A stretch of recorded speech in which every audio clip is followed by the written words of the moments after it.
I'm starting to notice on this channel that I seem to be bouncing between From Software and third-person shooters. This isn't my intention. I'm going to try to break that streak. Since you're most likely new to this channel, what I'm going to try to focus on in this series is the weird, wonderful, and the obscure of the 4th, 5th, and 6th generation of games. There's no fun in talking about, "Well, hey kids, did you know Resident Evil 4 is the best game even though it hasn't aged the best?" Even though that's a complete lie. So let's see, to set a good first impression of franchises that I'm passionate about but have games wrapped in obscurity, which of these fine franchises that my Asperger's riddle brain focuses on way too much would be the one to set my stage and show everyone on this planet what my channel is all about?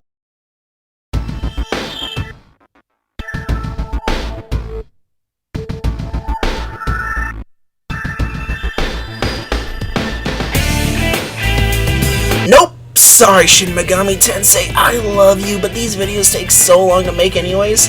If I were to make a video on you, I'd never see the light of day again. Also, I'm not so sure which games I could talk about that Gnarly hasn't already talked about on his channel. Maybe we'll get to you one day. Which one of these fucking...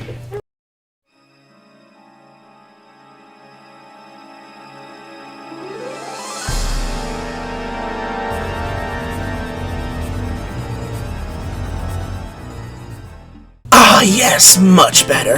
Castlevania is a franchise that, to me, can do no harm. It does no harm and it takes no shit. Aside from the early Game Boy games, which were slow and clunky due to being early Game Boy games, even Mario was clunky back then, I don't think there's a single horrible game in the franchise, and every title brings something new and interesting to the playing field. Yes, even Simon's Quest and,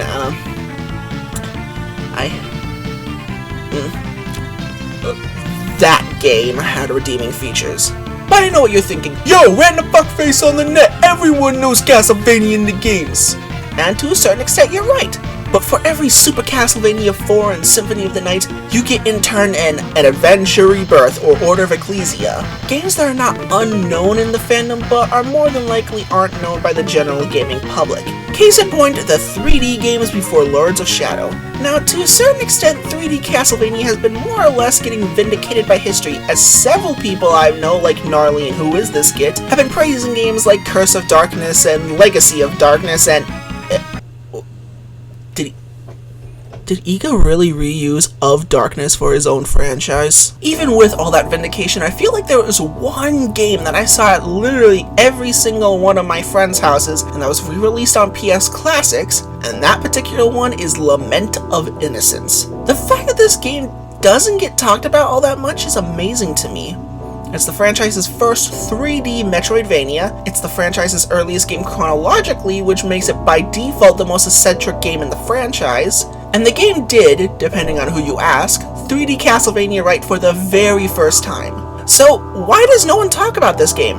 Now true, I don't spend a ton of time on the Castlevania Reddit or its hashtags on Twitter or Tumblr, but I can't think of a single piece of fan art this game has received that I've come across naturally. Regardless of reasons why, this game doesn't get a lot of love. And apparently it was very well received when it was released, so I have no idea why this game was cast aside like a broken blade. Well, I guess we have a wonderful night to have a curse. We start the game and get a massive text and narration dump explaining that our main character, Leon Belmont, and his friend Matthias Conquest were two of the baddest knights in Europe when suddenly Matthias' wife died, leaving him bedridden with grief. Soon enough, monsters appear in Europe and Leon wants to go handle the problem himself, but the church wants him to go and kill more people in the Crusades. However, Matthias eventually gets up and tells Leon that his wife has been kidnapped by a vampire, scurrying her away to the Forest of Eternal Night, and that's where the monsters have been coming from. So Leon decides, fuck this shit, and renounces his title to chase down Sarah Belmont, I know she has another last name, but she's married to Leon already, and save the day. Between the intro and the game, we get another classic Castlevania title screen, jump into the game, and get hit with another long cutscene, which introduces us to Ronaldo, a kindly old magic man with an incredible beard, who apparently tried to attack the master of the castle, Walter, and lost. As a bit of cruel mercy, Walter lets Ronaldo live so long as he provides the other hunters with weapons. Walter is apparently bored of immortality, so he kidnaps people's women and let them try to kill him as a sort of game. And Leon proves that he's too far in the lawful good part of the alignment church that he fucking caused the chart to fall off the table, because due to his blade being the property of the church, Leon didn't steal it or anything. He left it at home. He only came with a knife. You stupid idiot! He does make a claim that he was going to pick up a weapon from a fallen warrior on the way in, but even Ronaldo calls him out on this and gives him a whip made with alchemy instead, and then allows Leon's gauntlet to absorb magical energy so Leon can use magic. To even get to Walter, Leon must explore the castle and kill 5 other giant monsters to clear a seal to get to Walter's part of the castle. Altogether, this fucking massive exposition dump took 10 minutes, not including making a new profile. Now, don't get this game wrong, this is not a story-heavy game, but the beginning and end are filled with long cutscenes. It's tolerable only if it being an origin story for the Belmonts, and the voice acting is surprisingly competent. Though that may be because the game is led by Kakashi, Alucard from Hellsing, not Castlevania, Sojiro, and motherfucking Vampire Hunter D.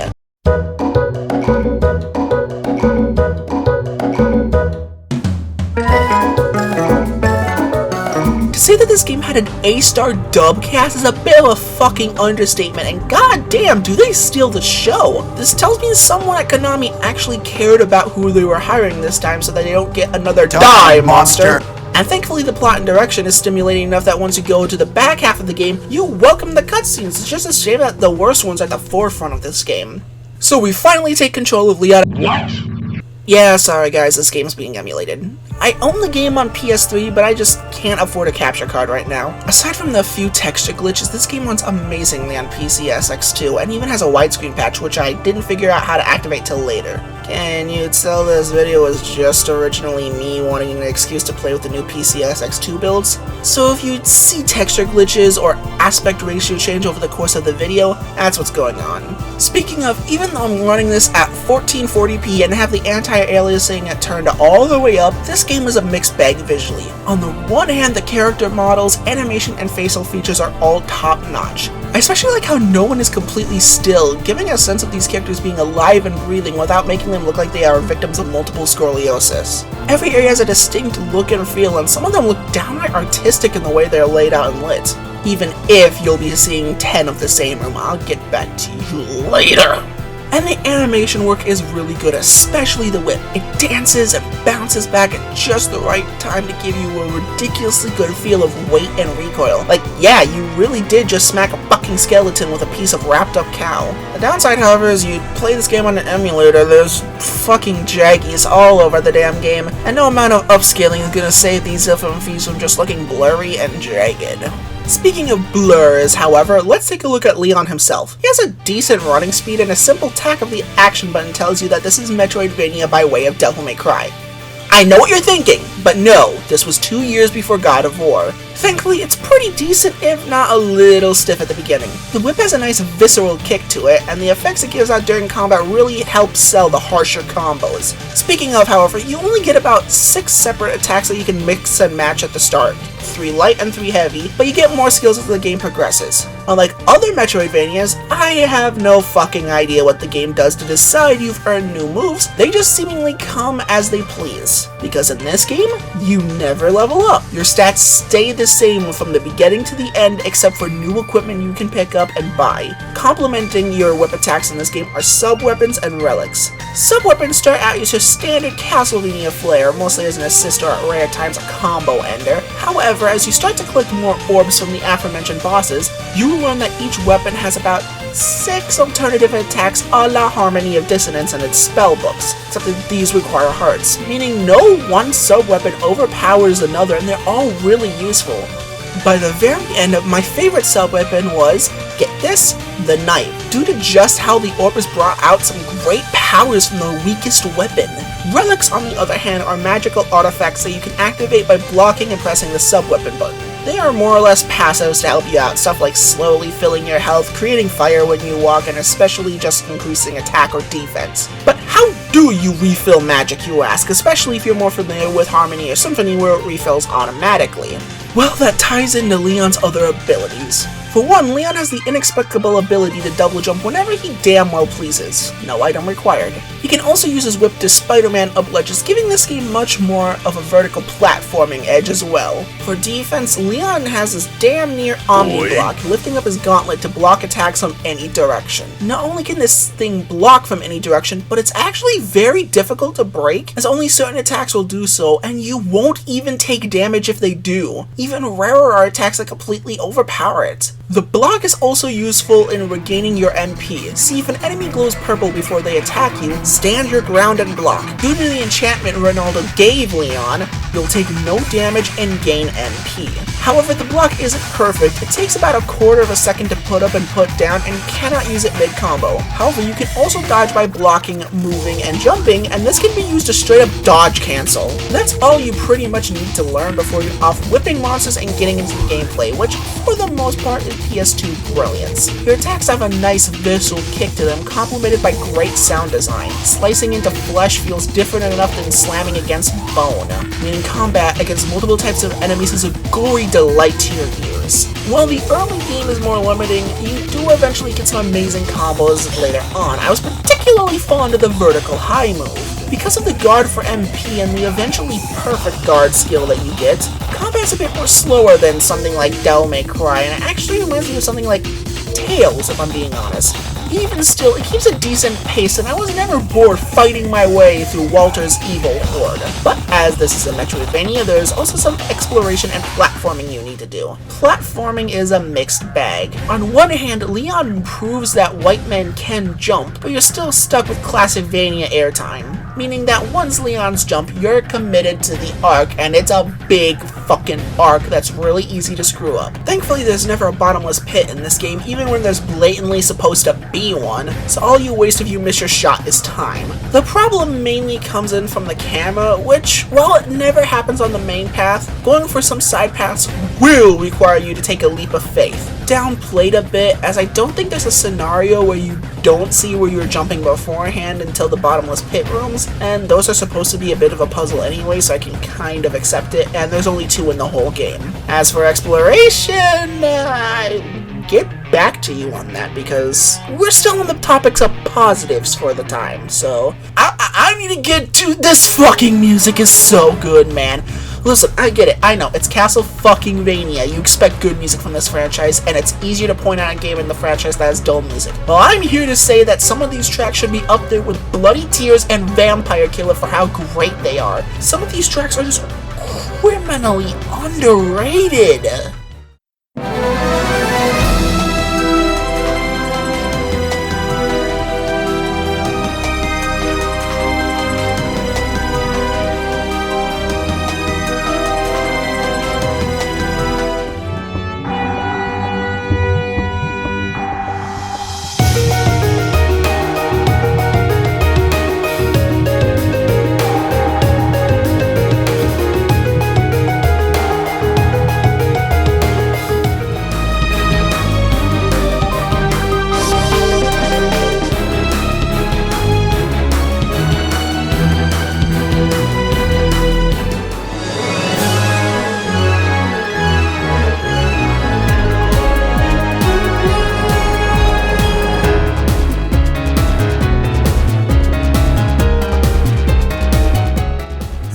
Soundtrack was composed by Michiru Yamane, who, if her name sounds familiar, is the lovely, beautiful woman who worked on, with the exception of Circle of the Moon, every 2D Castlevania starting from Bloodlines, worked on the Rocket Knight and Suikoden series, and even joined up for the first 2 Bloodstained titles. So yeah, this woman kicks ass. Speaking of the bosses, they're amazing! There's less bosses all up than the franchise's norm, but I don't think there's a stinker in the group. The Parasite Room is a simple concept. Destroy the 4 eyes than its core. The boss can't attack you, however its minions can. The Soulless can be killed easily, but the giant worm can't be hurt at all, meaning that you have a ton to focus on without being overwhelmed. The Golem is actually the weakest boss fight, but once you defeat him once, he gets back up and you need to hit his core, which is now protected, forcing you to use some aerobatics to hit it. Medusa is a tricky boss, with some of her attacks being very hard to dodge, and the fact that she can turn you into stone for easy damage means you're always on the back foot. But she's a giant target and easy to hit to make up for it.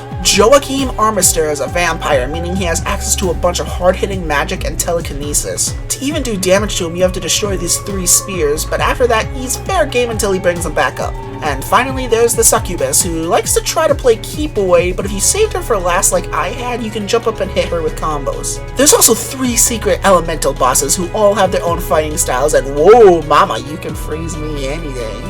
Elemental bosses can also grant you elemental rips of alchemy, lightning, ice, and fire for you to solve puzzles and do more damage. Now, maybe it's time to talk about the level structure and exploration.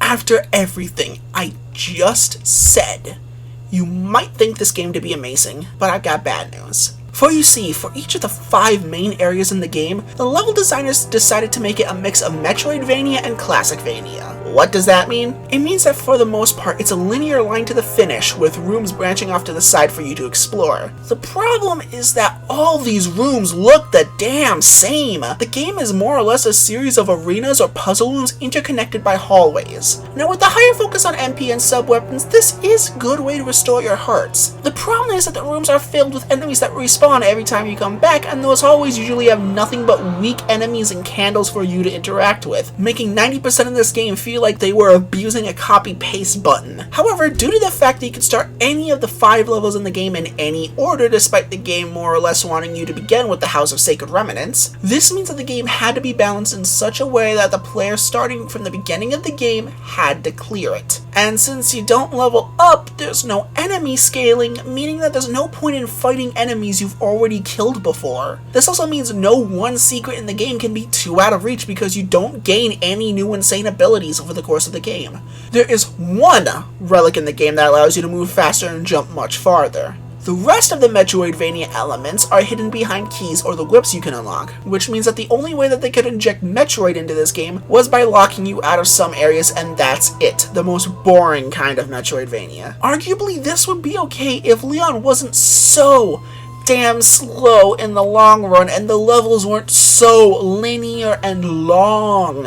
Every level has at least one relic and a key, so if you miss one or the other, you have to go back and run through the level to get it. A perfect example is the Garden Forgotten by Time, on its own a fine level and maybe one of my personal favorites in the game. However, I missed a good chunk of the level the first time, so I went back through it and found that about halfway through the level there's a monster that you can stand on that can be used as a platform to get to a secret room. There's only 2 monsters like this in the entire game in this level, so yeah, put 2 and 2 together. Do you want to know how long, however, it took me to get to this one monster? 5 minutes of non-stop running. There's no reason to kill the monsters you've already killed. There's no more puzzles. I knew what I had to do. I just had to run for 5 minutes minus 1 forced battle for some reason all over again. And once I did that, the other monster was about 3 more minutes of non-stop running again. And since that relic speeds you up, drains your magic so fast, it's not that big of a help at all. So yeah, almost 40% of this game, if you want 100% complete it, is going to be running through basically empty levels, occasionally stopped by a roadblock. And I know what you're thinking, but Decay! That's how all Metroidvanias work! Well, little Jimmy Bootlicker, if that was the case, get ready for no fast travel and nothing locking the levels together. Which means even if you got all the relics and everything you needed on your second attempt, you still need to walk your ass all the way back to the hub level, whether by going back to the boss room or to the start of the level. It wouldn't be so bad if the game had a way to move faster, a few shortcuts back to the beginning of the level, a few rooms linking each of the other levels, perhaps even some fast travel rooms, but you get nothing to speed this process up.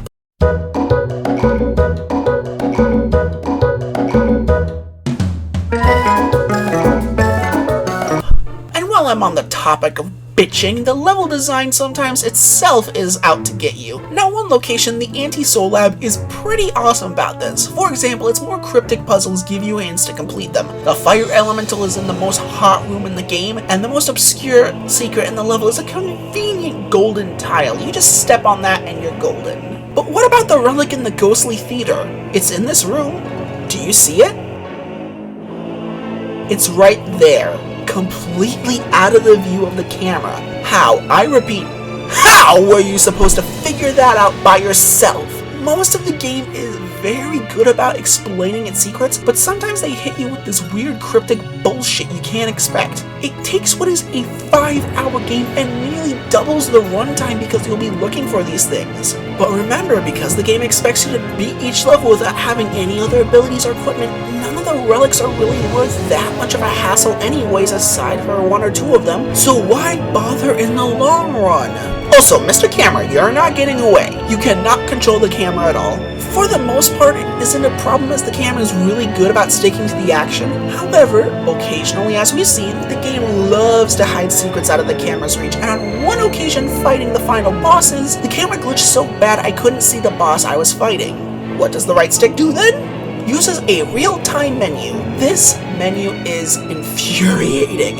Because of this, you have to use the menu to switch equipment and use items with the right stick. You cannot use them in the pause menu, making those first 4 menu items superfluous. This is also how you use things like potions and serums too, which can occasionally heighten tension in a battle, or make you feel like you just got Vulcan comboed while you were trying to heal. And do you know how madness-inducing it is to get into a heated battle only for you to nick the right stick and waste healing potions? Good fucking god! What was I talking about with the camera? The final bosses? Alright, this is a good time to talk about endgame and post-game spoilers, because this is actually one game where I want to talk about them. So use the timestamps on the video. There's one to avoid main game spoilers and one to avoid the bonus bosses and post-game spoilers. So after you bounce the bosses, you get a one-on-one with Walter himself and oh shit, he has Sarah! So Leon goes to attack him, only for it to harmlessly bounce off. Walter gloats and then just gives us Sarah? Uh-oh. You're not doing what I think you are, game. Leon tries to bring her back to Ronaldo's cabin, only for... And then along came Zeus. He hurled his thunderbolt.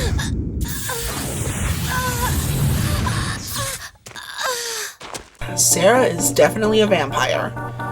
The only way to stop Sarah from becoming a vampire is to kill Walter. And the only way to kill Walter is with a fully complete whip of alchemy, which requires a blood pact with a vampire that involves killing them. So, Sarah makes the choice for us.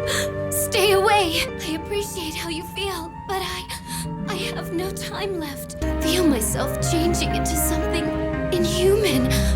If my soul can save others, then I won't die in vain. I do not want anyone else to suffer my fate. You must enter into a blood covenant with Sarah's soul. Focus your spirit on Sarah.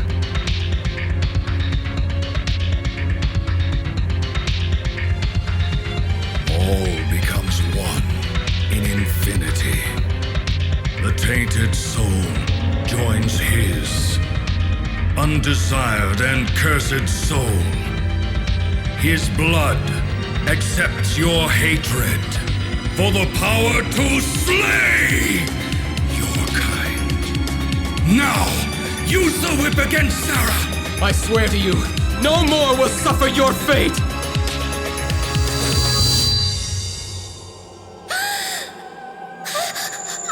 Thank you, Leon. With Sarah's cursed soul entombed within the whip of alchemy, has now transcended into the ultimate vampire hunting weapon, the Vampire Killer. And thus we have witnessed the birth of a icon. With Sarah forever trapped within the whip, we rush the pagoda of the Misty Moon and kick some righteous ass!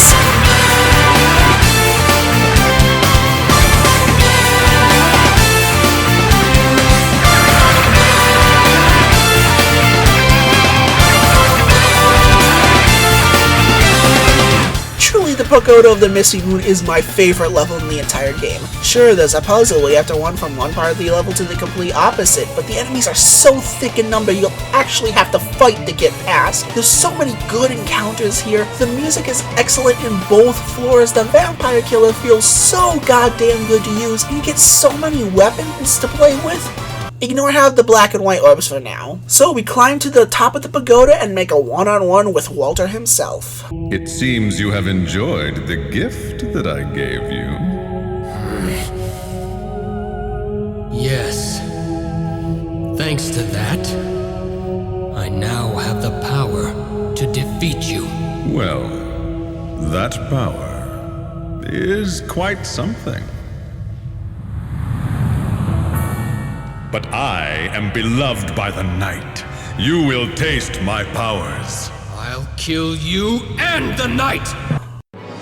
And that, dear children, is how you start a boss fight. And that boss fight is pretty easy. I mean, Walter hits like a truck, but none of his attacks come out fast at all. He's pretty easy to dodge. I didn't even have to use a single health potion. So you kill Walter, he proclaims death will resurrect him, and wait, what the fuck? Death just killed him and gave his power to Matthias? Yeah, so you know that men mentioned at the beginning? Turns out he, before the events of this game, got his hands on the Crimson Stone that was mentioned in prior cutscenes. He also knew that Leon would kill Walter if Walter kidnapped Sarah, and he knew that killing Walter would turn him into a vampire. But not a vampire, the big bad vampire. Now, why the fuck would he do this? For revenge against God for killing Elisabetta, his wife, right after Matthias' new codename Dracula fought in his name. Wait, didn't Symphony of the Night explain that Dracula became evil because they killed Lisa? Actually, I could make an entire video explaining this plot hole. Please comment if you want me to explain this plot hole. Feeling that God abandoned him in his hour of need, he became a vampire despite God. Leon is understandably upset and condemns his former best friend. Unfortunately, Matthias escapes, and before Leon can give chase, Death attacks. Wait, hell yeah! Death is the final boss for once! He kicks ass too! All of his attacks hit equally as hard as Walter, but he's much faster. Still, he's not too difficult, and after quaffing a few health potions, he's down, and Leon ends with one of the most badass lines in the franchise. From this day on, the Belmont clan will hunt the knight! With Sarah and Walter dead, and Matthias a super powerful vampire free to rain hell on people, with Leon walking out of his castle and neither his vengeance nor his love sated, we end on a quiet moment as you can practically feel the sorrow emanating off Leon. Ultimately, in the end, we know it's a happy ending for the world as Leon fosters the Belmont clan, but damn, this might just be the darkest canonical ending in the franchise. Lords of Shadow doesn't count! And then, as if to remind ourselves that the story isn't over yet, the credits end on a melody of an original song, Vampire Killer and Bloody Tears. Leon may have lost the battle, but the Belmonts would win the war. That's all for the story, but you know this is Metroidvania, the game's not over. Before we can even begin the extra characters, there's actually a super secret boss. In the main area, there's a long staircase you could go down that seemingly had no purpose until you entered a bloody room with demonic growling.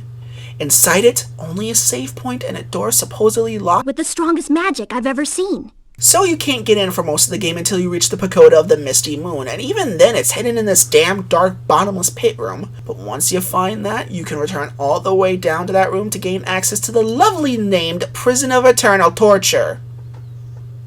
That sounds pleasant. Descend the stairs to claim your prize, and I hope you are not eating or particularly squeamish.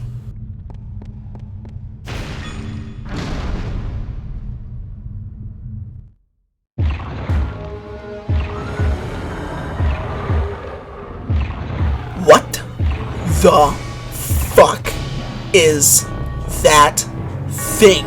Jesus Christ, that is guts hanging out? Am I cutting them off? Oh, this is the Forgotten Run. Lament of Innocence's super boss. He's easily my favorite boss in the game. He has 3 stages of increasingly difficulty, has some of the best gore in any game ever. I love this first stage. He just has a banging theme, just dear God, this guy has one reason just to play Lament of Innocence. He's in the running for one of my favorite bosses in the franchise. He's not insanely difficult. I did die attempting him the first time, but once you have his pattern down, he's not that hard. Defeat this monstrous being that you're putting down for his sake, not yours, and you can claim the Black Orb, which by this point, the only thing you'll ever use it on is Walter, so it's pretty much damn near useless. It does give you the ability with the axe to even if this game's clearly ripping off Berserk. But that's not all. You know what's coming next. Oh hell yeah, it's alternate playstyle time, and for beating the game the first time, you unlock Crazy Mode, which is just hard mode. Yippee! And the ability to play as Joachim, that vampire boss, and what the fuck is this? He floats around like he's a Sonic.exe OC Do Not Steal. He opens doors by striking a pose that makes me think he ate the Castlevania Wall Me and got a tummy ache. And Joachim, what the fuck are you doing in your idol pose? He looks like me playing Rhythm Heaven. Aside from the ridiculousness, Joachim plays completely different from Leon. Instead of a whip, sub-weapons, and relics, Joachim has 5 swords he can slash and shoot out depending on stance, and 2 super magic attacks. He starts out significantly weaker than Leon and can't block or get items, but he is much more agile depending on stance. You can still also pick up MP, HP, and his unique defense up items. And keys?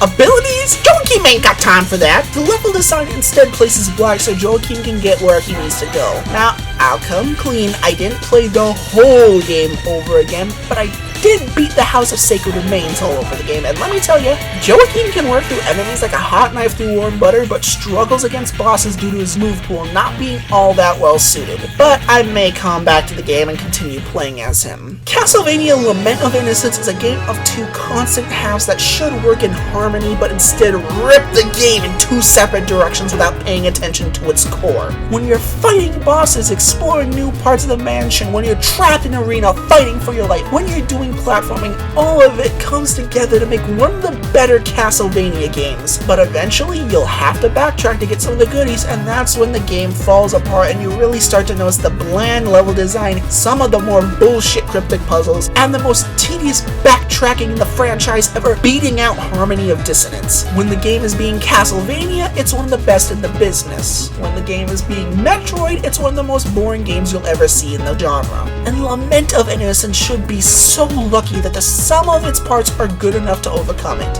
When I think of Lament of Innocence, somehow I can barely remember the annoying backtracking or inconsistent puzzle design, because I more remember smacking 10 skeletons at once with a whip, or the awesome origin story, the amazing music, or the boss fights, or the occasional really cool puzzle. Did Lament of Innocence deserve to be as forgotten as it once was?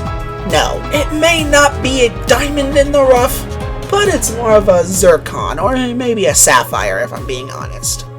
And only Castlevania fans will get that last joke.